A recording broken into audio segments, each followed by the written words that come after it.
Nous sommes place des Fêtes et avec des amis, on s'est dit qu'on pouvait pas simplement parler, mais parler c'est bien, mais ça n'avance pas beaucoup, mais plutôt agir. On s'est dit que finalement c'était bien de penser globalement, mais d'agir localement. Chez soi.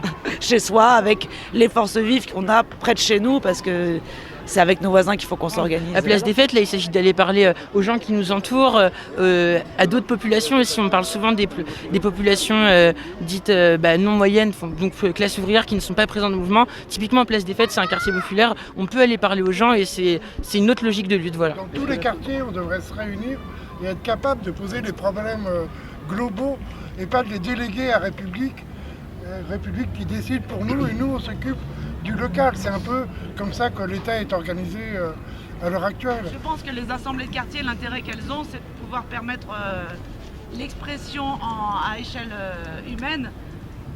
Et si on pouvait en faire le plus possible un peu partout, on pourrait ensuite mettre en commun à République. C'est la 4e fois qu'on se retrouve ici et il faudrait vraiment penser qu'on est nous là capables de faire quelque chose.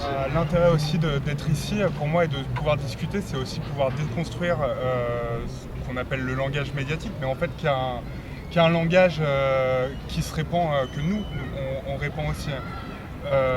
Pour exemple, quand on parle d'un immigré, a priori on ne pense pas aux Suisses. Quand on parle de casseurs aussi, on peut déconstruire ce terme que nous on utilise et qui a un langage qui ne veut rien dire. Casseur, ça ne veut rien dire. Par contre, ce qui revient quand même toujours en général, c'est les violences policières. À Jean Jaurès, mercredi matin, il n'y avait pas que des gens du quartier. Et c'est ça qui est intéressant, c'est que du coup, ça fait plus de monde parce que les gens du quartier se mobilisent, mais le sujet est bien plus général que simplement le quartier. Les assemblées ici, ça peut aussi servir à déconstruire ce qu'on entend constamment pour élaborer une pensée nouvelle qui prend du sens. L'occupation des places, c'est effectivement, en dehors de la place République, de se concentrer sur les problèmes du quartier, des gens du quartier. Voilà. Je pense que on doit absolument faire des allers-retours avec ce qui se dit à République. Par rapport aux violences policières, parce que c'est un sujet qui revient régulièrement, il y a une commission qui s'est mise en place à laquelle j'ai participé un peu par hasard hier, à République, où finalement il y avait presque autant de monde à la commission violences policières que à l'Assemblée générale quotidienne. Il s'agit en l'occurrence de criminaliser, d'isoler, avec une stratégie bien volontaire pour casser évidemment le mouvement, parce que qu'est-ce que c'est une action dite violente? Qu'est-ce que c'est de casser une banque alors qu'on sait qu'aujourd'hui ce sont les plus grands voleurs, ces banquiers qui ont permis aussi de planquer énormément, enfin les plusieurs milliards en l'occurrence, donc qui sont en train de nous affamer. Moi, ce que j'ai trouvé très étonnant, c'est que les gens qu'on appelait les casseurs, ce que j'ai vu, c'est que la plupart du temps, ils voulaient construire quelque chose. Et à Diderot, par exemple, j'ai vu là la construction d'un nouveau lien entre les gens, que ça fait longtemps que je n'avais pas vu, je crois. De liens sociaux qui étaient un petit peu... qui ne s'expriment pas ailleurs que dans ces moments-là. Manipulation médiatique et policière, il y a besoin de clarification autour des deux thèmes, la répression policière et puis bien sûr le sort de ceux qui ont été évacués mercredi matin. Après, devant le lycée Jean Jaurès, la veille, on était à peu près 300 à 400, donc beaucoup du quartier. Donc ça veut dire qu'ici, il y a un réseau qui est Donc c'était mercredi 4 mai au lycée Jean Jaurès, qui était occupé par les migrants depuis une dizaine de jours.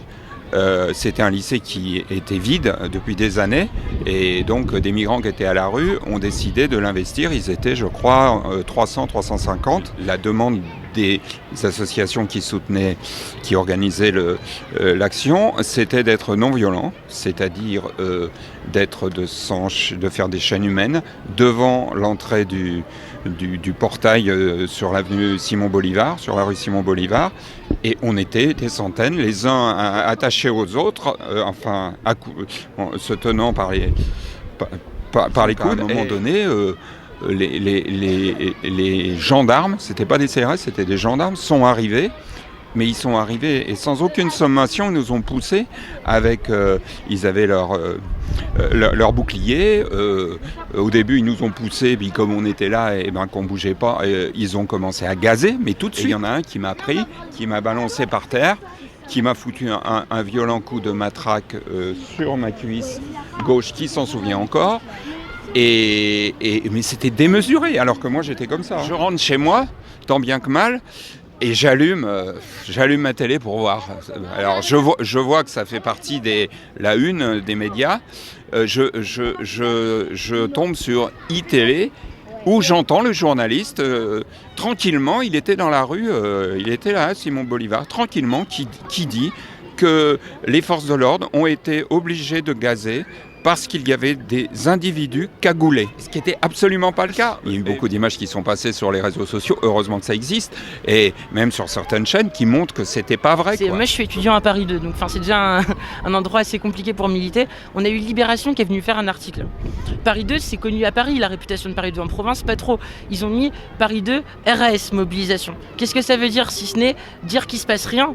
Elle est à la Sorbonne, elle est n'importe où pour faire un article, mais nous, on n'était pas présents à ce moment-là parce qu'on était en mobilisation. Donc il nous faut nos propres médias aussi. Mais en tout cas, CGT Police, l'un des responsables s'est exprimé pour dire qu'effectivement, il y avait une stratégie au niveau de l'exécutif, au niveau du gouvernement, pour aggraver la situation, provoquer des affrontements, discréditer le mouvement Nuit debout et justifier le fait de l'interdire ensuite. Mais faut quand même avoir comme préoccupation la construction d'un rapport de force puissant, et je pense que par rapport à la loi El Khomri, ça serait quand même une sacrée revanche, une sacrée victoire, que le gouvernement soit mis au pied du mur et obligé d'abandonner cette loi.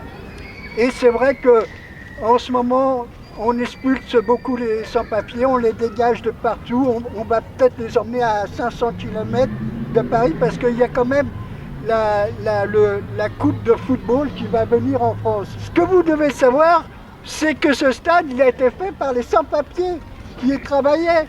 Vous voyez ce que je veux dire ? Quand les forces de police, elles nous empêchent de tenir un endroit ou de faire une action, on doit rentrer dans une logique de lutte. Mais du coup, cette logique de lutte, pour moi, elle doit rester le plus possible pacifique. C'est-à-dire, c'est avec les masses et encore le bas qu'on va faire repousser la police. C'est pas en rentrant de manière violente dans eux. Ça amène qu'à deux choses. La première, faire tabasser tout le cortège, et la seconde, faire peur aux gens.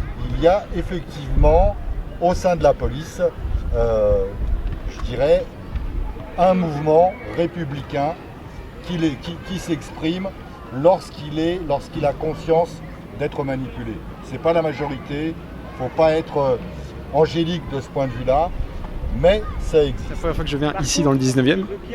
J'étais un petit peu à République avant. Et moi, comme j'habite dans le coin, je pense que c'est salvateur pour le mouvement qu'on ait des choses qui émergent dans les quartiers pour toucher d'autres gens, être plus près de leurs préoccupations, avoir d'autres préoccupations peut-être que celles qu'on voit à République. Tiens, regarde.